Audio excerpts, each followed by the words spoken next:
So ఇలా ఉంది. చాలా పవర్ఫుల్ డైలాగ్స్ రాశారు కదా, సో అవి ఎలా అనిపించాయి? అదైతే ఇంకా హైలైట్ బ్రో, హైలైట్ అంటే హైలైట్ ఉంది. సో అది ఇచ్చి పడేసే గోత్రము, ఇరగదీసే నక్షత్రము, అంటే అది నా డైలాగ్ కాదు, హరిశంకర్ గారి డైలాగ్ అని చెప్పడం నేను ఆడియోలో కూడా చాలా హైలైట్ అనిపించింది. అంటే భగవద్గీత దీని మీద కూడా చాలా కాంట్రవర్సీస్ అవుతున్నాయి కదా, దాని మీద ఏం చెప్తారు? లేదు, ఇప్పుడు భగవద్గీత ఆయన ఏం ఆ భగవద్గీతని కించపరిచే మాట్లాడలేదు కదా. సో అది దాటకూడదు అది అని చెప్పేసి మాట్లాడారు కాబట్టి దాని మీద మనం అంత కాంట్రవర్సీ చేయాల్సిన అవసరం లేదు అనుకుంటున్నాను. సో గిట్టని కూడా ఎవరైనా కాంట్రవర్సీ చేస్తే ఇక వాడి గురించి గాలి కొట్టలేదు తప్ప ఏం చేయలేము. గత సినిమాల కంటే ఈ సినిమాలో ఫ్యాన్స్ కోసం బాగా కష్టపడ్డారు, డ్యాన్స్ చేశారని హరిశంకర్ గారు నిన్న ప్రీ రిలీజ్ ఈవెంట్లో చెప్పారు కదా, సో ఎలా ఫీల్ అవుతున్నారు? చాలా హ్యాపీగా ఫీల్ అవుతున్నామండి.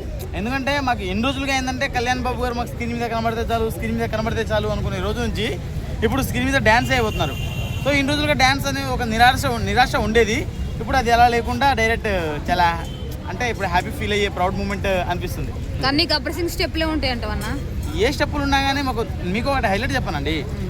యాక్చువల్గా ఏంటంటే ఇప్పుడు ఎలక్షన్లో దాంట్లో ఇట్లా తిరిగారు కదా, ఆ ఎలివేషన్లన్నీ తీసుకొచ్చి థియేటర్లో వేసిన 3 గంటలు దాన్నే సినిమాల భావించి మేము చూసేస్తాం.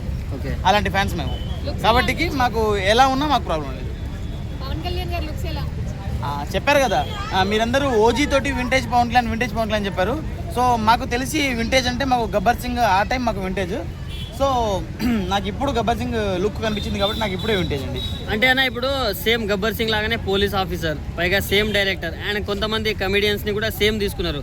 సో స్టోరీ కూడా సేమ్ ఉండబోతుందా, లైక్ గబ్బర్ సింగ్ 2.1 అనుకోవచ్చా మనం? అలా ఎందుకు అనుకుంటాం, అలా అనుకోవద్దు.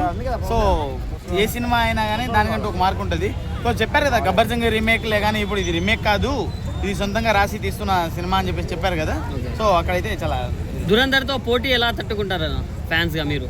బ్రో మాకు పోటీలు అంటే ఏం లేవు బ్రో, ఆయన దారిలో నడిచేటోళ్ళం, మాకు పోటీలు ఎందుకు బ్రో, మాకు పోటీలు ఎందుకు, గొడవలు ఎందుకు చెప్పు అన్న. అన్ని సినిమాల్లో సీరియల్లో డాన్స్ తీస్తుంది కదా, మరి ఇప్పుడు గబ్బర్ సింగ్ పక్కనే వేస్తుంది కదా, ఆమె ఎట్లా వేస్తుంది? ఇప్పుడు ఎలా వేస్తుందంటే మంచిగానే వేస్తుందండి. శ్రీలా నార్మల్గానే డ్యాన్స్ వేస్తుంది. కాకపోతే ఒక ఎక్కడో చిన్న డౌట్, శ్రీలా అడుగు అని చెప్పేసి చాలా కాంట్రవర్సీలు అయితే బయట ఉన్నాయి, అలా చాలా నెగిటివ్ ఉన్నది ఆమె మీద. ఇప్పుడు వచ్చి ఆ నెగిటివిటీని కొంచెం క్లియర్ చేస్తే చాలా బాగుంది. పవన్ కళ్యాణ్ డామినేట్ చేస్తానా? లేదండి, డామినేట్ చేయండి, ఈ బాబాయ్ డామినేట్ చేస్తాడు. సో ఎంతవరకు కలెక్ట్ చేయాలని మీరు మనస్ఫూర్తిగా కోరుకుంటున్నాను బ్రో? ఎంత కలెక్షన్ వచ్చినా మాకు పర్లేదు బ్రో, స్క్రీన్ ప్రజెంటేషన్ వస్తే చాలు, స్క్రీన్ మీద కనబడితే చాలు, మాకు అదే చాలు, మాకు కలెక్షన్తో సంబంధమే లేదు. Thank you bro. Okay, thank you.